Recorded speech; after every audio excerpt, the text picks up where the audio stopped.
Hey everybody, I hope you're doing well. I took the excerpt from the Wednesday market commentary and have made it into its own video.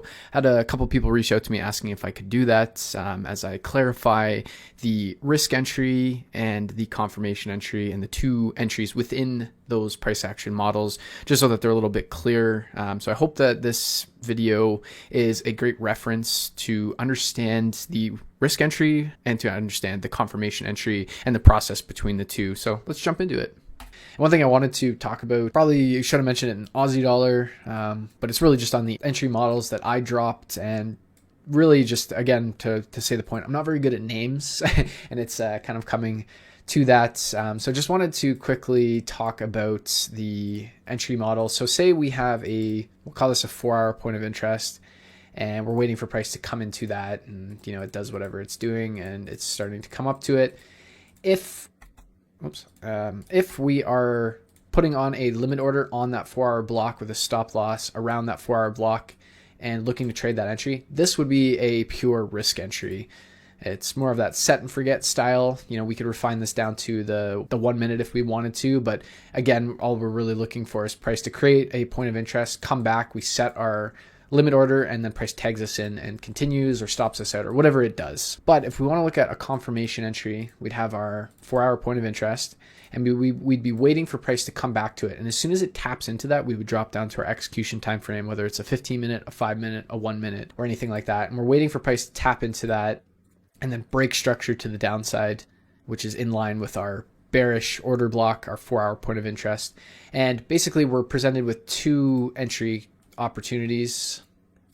We'll use just a slightly different color just because I make it a little bit easier. So we'd have our first point of interest because we've broken this bit of structure here.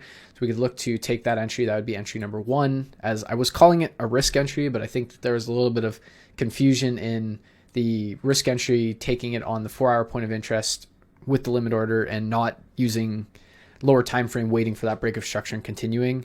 So we'll call it entry 1 for all intensive purposes right now. And then we have our secondary entry, which this one is a little bit less confusing. It's a double confirmation entry. We break structure for a second time, and we can look to enter there. And basically, again, what that means, that double confirmation entry, is when we break structure to the upside and then break it to the downside. Initially, what we're looking at is that we've swept liquidity, and we're looking to take that short, and that's our confirmation. But what's to say that price doesn't just do this? And basically what it ends up being is we take the liquidity on the downside, come to the upside, and break that structure and then continue back to the upside. Whereas if we're looking for that double confirmation entry, so we see that tap in and continue, we break structure. So we've broken structure twice, and then we come up and then continue. This would be the much safer entry versus this one, because this entry number 1 doesn't actually confirm that the structure has changed, that there has been a change of character, anything like that. So when we look for entry number 2, that's the best way to position yourself. Now, one thing that you may also notice from time to time when you get these sort of entries is we get that break of structure. We don't actually tap into this area. We create something like that. We tap into that, continue. We almost print equal highs, but we haven't actually mitigated the first part. So in that event, we get something like this, and we tap into that.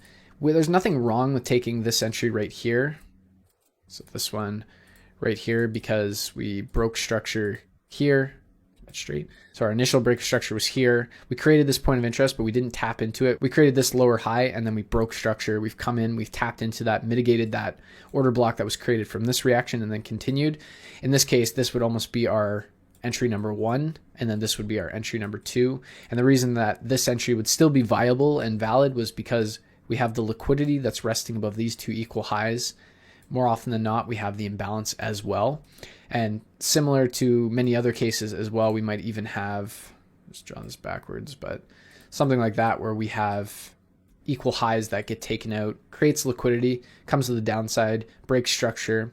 So we're starting to shift bearish. We get another break of structure, shifts bearish. We tap into a point of interest, and we come to the downside, we may have moved to break even, and then you see price run all the way back up, tap that initial point of interest, and then that's where the real entry comes. So I just wanted to address that a little bit. Naming not so great in terms of a little bit of confusion. So if you're looking at a pure risk entry, it's basically setting that limit order on a higher time frame point of interest and not waiting for any sort of break of structure or anything like that.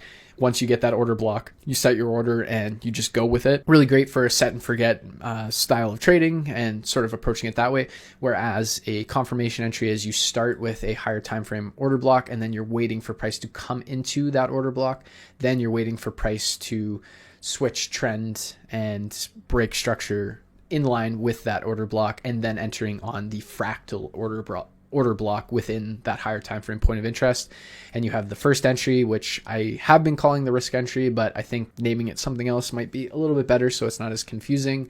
And then we have entry number 2, which is the double confirmation entry. Again, it's a double confirmation entry because we've broken structure twice, and it's given us more confirmation that price is willing to and has intent to continue that trend. And then we have a little bit of an extra variation that we can just briefly talk about. There was basically, where we get that entry number 1, which in looking at the initial model, this would almost be the double confirmation entry because we've broken structure twice. But in this case, we've left an unmitigated point of interest, we've left imbalance, and then we come back up, tap into that. That would be our double confirmation entry. So it's set up slightly differently, but it's more of a play on liquidity. So I hope that helps. I hope that keeps you a little bit more, or gives you a little bit more clarity on these entry models. And if you have any better names for this first entry, this entry, please let me know. Again, I said I'm not very creative when it comes to names, and I was not lying about that. So if you do have a better name for what is currently known as this risk entry, part of the confirmation entry, let me know, and we will definitely just change it so that it's less confusing and more straightforward. But that's the delineation or the difference between a conventional pure risk entry and then looking at the confirmation entry and the 2 entry types within those confirmation entries. So I hope that was helpful. And just adding on really quickly to the whole risk entry versus confirmation entry, this is probably a little bit cleaner way of explaining it. You have your 4-hour order block. If you just set a limit order on that order block, whether you refined it down to a 1 minute or 5 minute, and you're not looking for that break of structure, that would be a risk entry. Whereas if price comes into that 4-hour order block, taps into it, you drop down to your execution time frame, and you start to see that break of structure. The first one would be that entry 1, and that second one would be entry 2. And the second entry is safer because you have that additional break of structure, whereas the first entry is riskier because the trend hasn't fully changed or confirmed, because it could be a grab of liquidity. I just wanted to show this as well because I feel like this diagram that I created for someone else this morning might actually be helpful in articulating what I was explaining just earlier.